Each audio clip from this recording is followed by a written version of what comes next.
telephone conversation between a receptionist who works at a house renting agency and a man.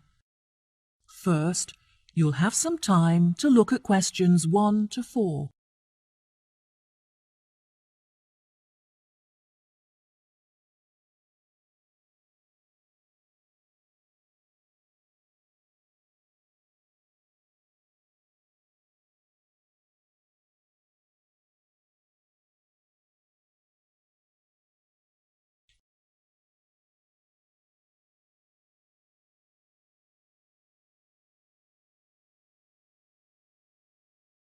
Listen carefully and answer questions 1 to 4.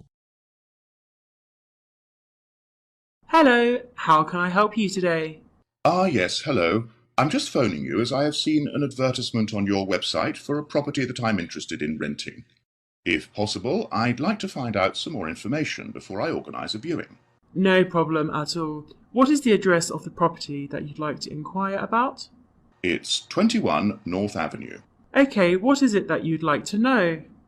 First of all, I'd like to know what facilities the office has, as I need to make sure that it'll be suitable for my advertising company. I see. The office contains a large open-plan space with a wide frontage onto a busy street with lots of passers-by, so your business would have a really good street presence. There is also a toilet and newly refurbished kitchen equipped with a dishwasher and oven. Wow, that sounds great. I'd definitely like to register my interest. Okay, perfect. I just need to take some details from you, if that's okay. What is your full name? Jonathan Smith. And what position do you hold in your company, Jonathan?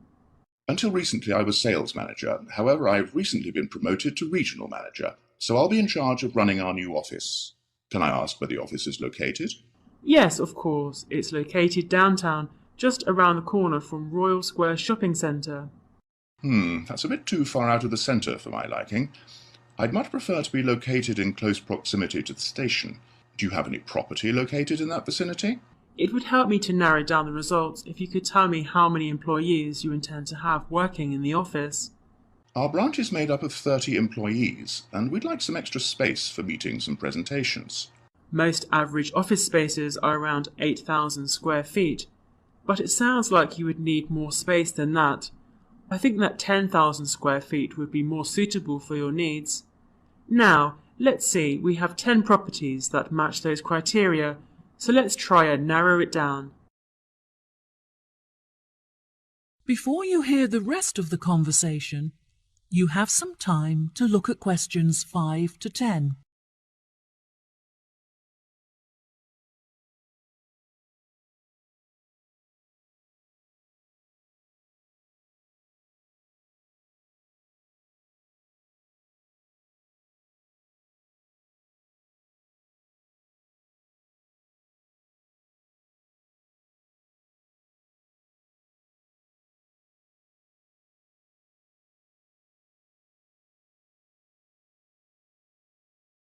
Now listen and answer questions 5 to 10. Do you have any other requirements? Well, we'll need access to the office 12 hours a day, but security should be 24-hour. We don't hold any money on the premises, but it's crucial that we protect our customer information against theft. Okay, anything else? Yes, ideally I would prefer the new office to be split over 2 levels, so that the working office area is kept separate from street level. That will enable us to locate a reception at ground floor level to welcome customers when they arrive. And are there any particular facilities that you need? Our employees work very hard throughout the day, and I want to make sure that they're well nourished. It would therefore be ideal if I could provide them with a kitchen to cook hot meals at lunchtime. Would you want the kitchen to be located at first floor level with the office? No, I don't want the office to be filled with the smell of food. It would be better if the new office had a basement where we could locate the kitchen and staff room area to keep it at arm's length from the workspace. Okay, I have now narrowed the search to 2 available properties. Do you have any other requirements that could narrow our search down to 1 result? All of our office staff will be working at desktop computers, so I'll need the office to be equipped with at least 40 power sockets if possible. Anything else? Studies have shown that exercise is very important for maintaining happiness and healthy brain function. In an office environment, it's very difficult to get sufficient daily exercise, so it would be great if they had access to a nearby exercise area. One of the available offices is located next door to a gym. Would this be suitable? Yes, absolutely. A gym is exactly what I was thinking of. Brilliant. Do you need the office to be furnished? I don't think so. I already have some furniture, so I would prefer to bring this myself. That's no problem at all. And before I forget, we will definitely require Wi-Fi access, as much of our work and customer recruitment is carried out online. No problem. It sounds like the property will suit your needs perfectly. I've taken the liberty of booking you a viewing at 3 p.m. on Thursday so you can see it for yourself. Is there anything else I can help you with today? No, I think that's all the information I need. Thanks very much for your help. No problem. It's been my pleasure to be of assistance. Goodbye. That is the end of part 1. You now have half a minute to check your answers.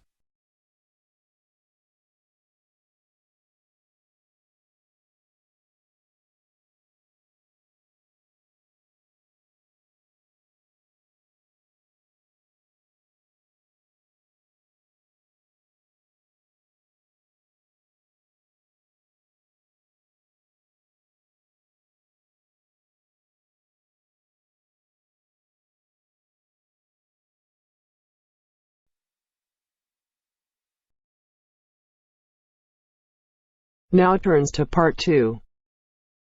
Part 2. You will hear a trainee teacher called Eve talking to her university tutor about her preparations for teaching practice. First, you have some time to look at questions 11 to 15.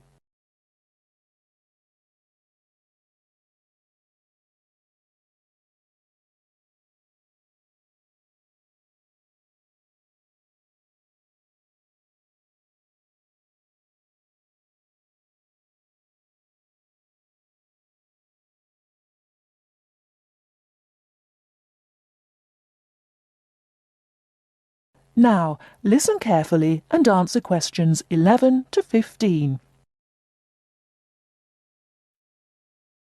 Hello, Eve. Come in and sit down. How's it going? Fine, thanks. I'm looking forward to my teaching practice next week. Good. Now, you've got 2 classes, haven't you? Year 3 and Year 6. Have you done your lesson plans? Well, I've decided to take the topic of renewable energy. I haven't done a lesson plan for Year 6 yet, but I thought I'd base their lesson on an example of very simple technology. So I've brought this diagram to show you. I got it from the internet. Let's see. A biogas plant. So this is equipment for producing fuel from organic waste. Yes. The smaller container on the left is where you put the waste you've collected. Right, and from there it's piped into the larger tank. That's right. And that's slurry on the base of the larger tank. Right. And what exactly is slurry? It's a mixture of organic waste and water. So is that pipe at the bottom where the water comes in? Yes, it is. As the slurry mixture digests, it produces gas, and that rises to the top of the dome. Then, when it's needed, it can be piped off for use as fuel in homes or factories. It's very simple. I suppose there's some kind of safety valve to prevent pressure build-up? That's the overflow tank. That container on the right. As the slurry expands, some of it flows into that, and then once some of the gas has been piped off, the slurry level goes down again, and the overflow tank empties again. I see. Well, I think that's suitably simple for the age level it's for. I look forward to seeing the whole lesson plan. Thanks. And can I show you my ideas for the Year 3 lesson? Of course. Let's. Before you hear the rest of the talk, you have some time to look at questions 16 to 20.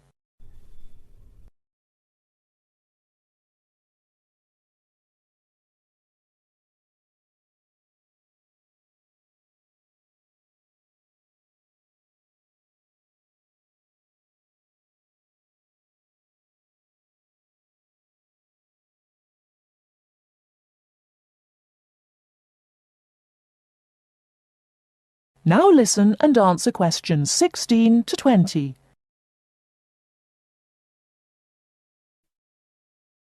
I thought I'd introduce the topic by writing the word energy on the board and reinforcing the spelling and the pronunciation. Then I'll do a little mime, run on the spot or something, to convey the sense. I'd keep it brief at this stage. Yes, I will.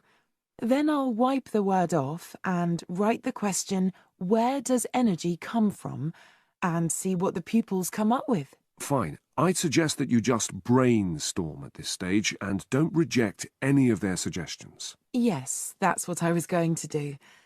Then I've produced a set of simple statements like energy makes cars move along the road and energy makes our bodies grow. There are 8 altogether. Are you going to give them out as a handout or write them up on the board? First, them up on the board and then I'll read them out loud. And I'll get the pupils to copy them out in their notebooks. I'll also ask them to think up one more similar statement by themselves and add it to the list. Good idea. After that, I thought I'd vary things a bit by sticking some pictures up of things like the sun and plants and food and petrol and a running child. And I'll get the pupils to work out what order the pictures should come in terms of the energy chain.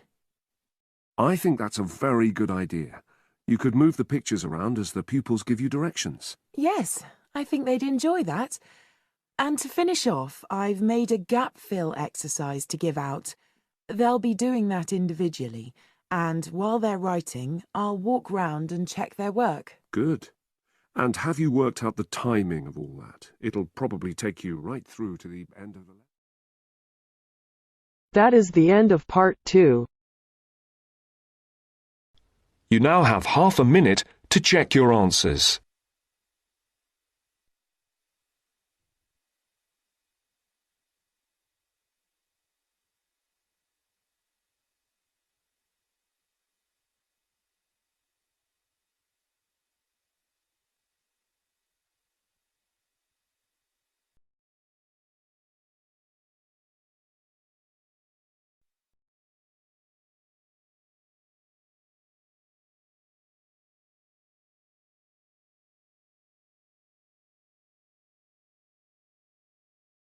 Now turns to part 3. Part 3.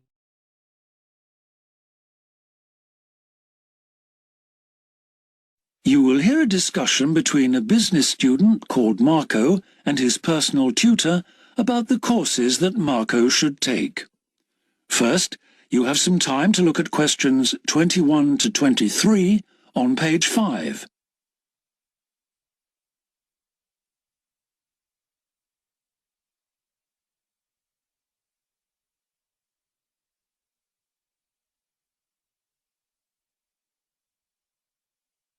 Now listen carefully and answer questions 21 to 23.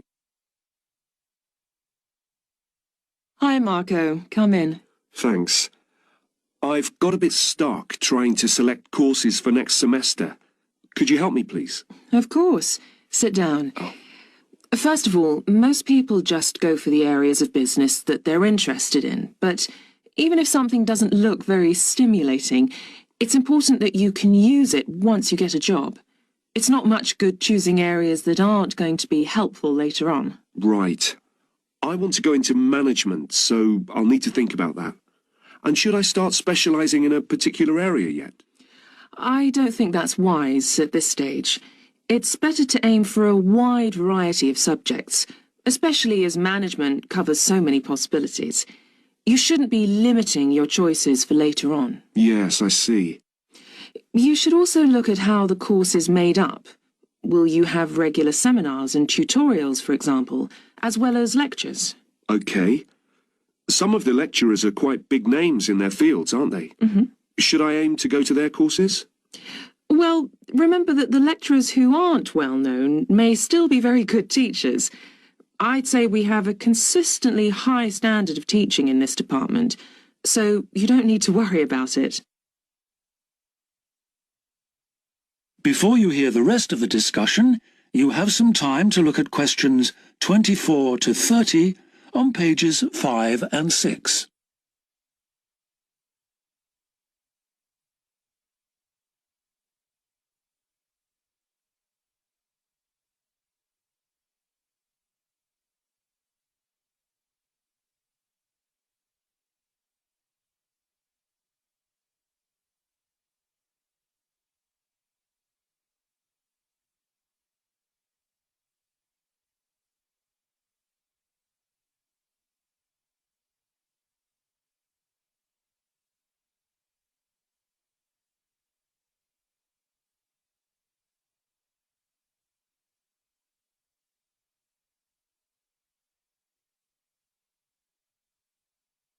Now listen and answer questions 24 to 30.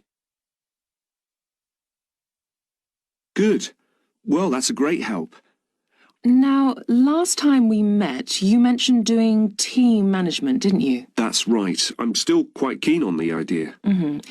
The trouble is that because of changes in the content of various courses, team management overlaps with the Introduction to Management course you took in your first year. So what you learned from it would be too little for the amount of time you'd have to spend on it. I'll drop that idea then. Have you had a chance to look at the outline I wrote for my finance dissertation? I left it in your pigeonhole last week. Yes. Why exactly do you want to write a dissertation instead of taking the finance modules? It'll be pretty demanding. Well, I'm quite prepared to do the extra work because I'm keen to investigate something in depth, instead of just skating across the surface. I realise that a broader knowledge base may be more useful to my career, but I'm really keen to do this. Right. Well, I had a quick look through your outline, and the first thing that struck me was that you'll have to be careful how you set about it, as the way you've organised it seems unnecessarily complex. The data that you want to collect and analyse is potentially valuable, but you'll need to narrow down the subject matter to make the whole thing manageable. OK. I'll have another look at it. I was talking to Professor Briggs about it yesterday, and I got some more ideas then. For part of the dissertation, I was thinking of trying to persuade finance managers from 3 or 4 companies to let me ask them about their company finances. If not, I think I'll have to change to another topic. Well, go ahead then. I could give you some names. Thanks. Now, let's talk about practicalities. Your dissertation must be finalised by the end of May, so you should aim to finish the first draft by the end of March. Is that feasible? Yes, it shouldn't be a problem. I'll need to register for the dissertation, won't I? Is that with the registrar's department? No, it's internal to this department, so you just need to let the secretary know. Do that as soon as you're sure you're going to write the dissertation. OK. Then, to analyse your statistics, you're going to need some suitable software. If I were you, I'd drop into the computer office and ask them for a copy. Right. So, if I revise my outline...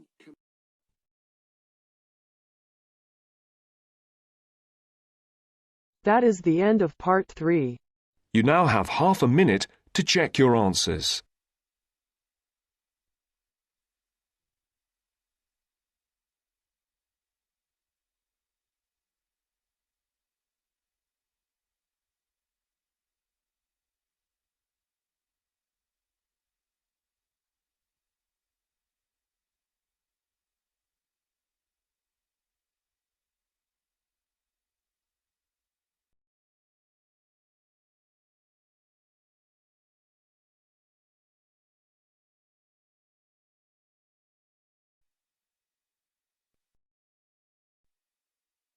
Now turns to part 4. Part 4. You are going to hear a lecture on ecology. First, you have some time to look at questions 31 to 35.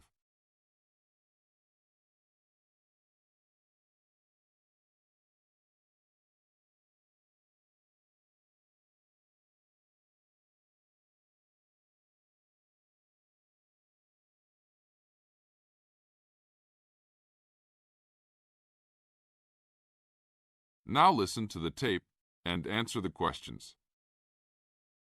Good afternoon. I'd like to turn it over to Dr. Carey, who will talk about the programme in restoration ecology. Thanks, Chris. A lot of people think that human beings can do whatever they want to the environment. But as Aldo Leopold taught, land is a system of interdependent parts which should be regarded as a community and not a commodity. Well, that idea has influenced what we teach here in our program, where students come from all over the world to learn about restoring native plant communities back into an ecologically natural state. This field is therefore a combination of formal science with practical applications, and that is quite attractive to many people. We have students, for example, from many different nations who come just to take part in this unique program. Our location is also quite unique. We have the world's oldest restored native plant community in Curtis Prairie at the Wisconsin Arboretum. Some say that this is proof that the science of restoration ecology was birthed in Wisconsin. Well, that may be oversimplified, but our reputation is strong. But students don't have to study prairies only. One student, Edmund Mukala from the Congo, came to study restoring ancient wetlands in the Congo using knowledge gained from historic samples of the soil seed bank. Not all the seeds survived, but some can remain dormant for many years. Mr. Mukala wanted to find out what type of community would be most similar to that ancient seed bank. He has recently returned to the Congo and is now cooperating with the government to implement his findings.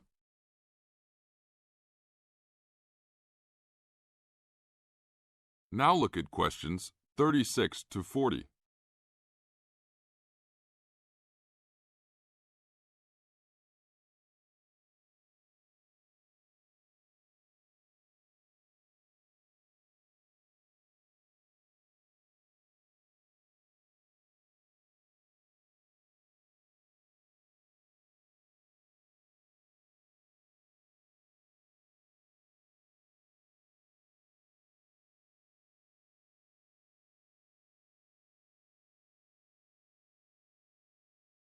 As the talk continues, answer questions 36 to 40.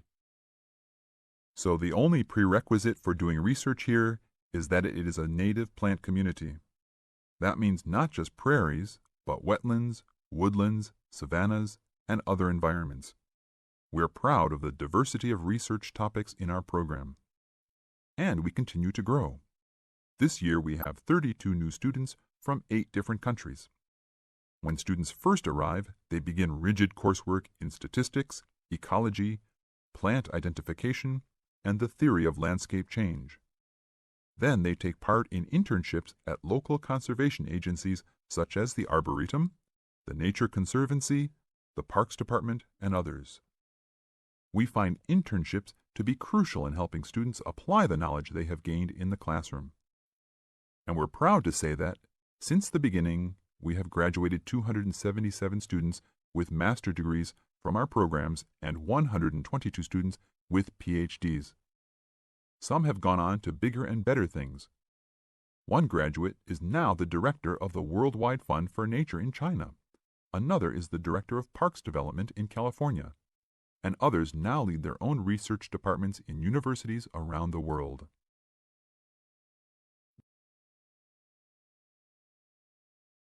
That is the end of part 4.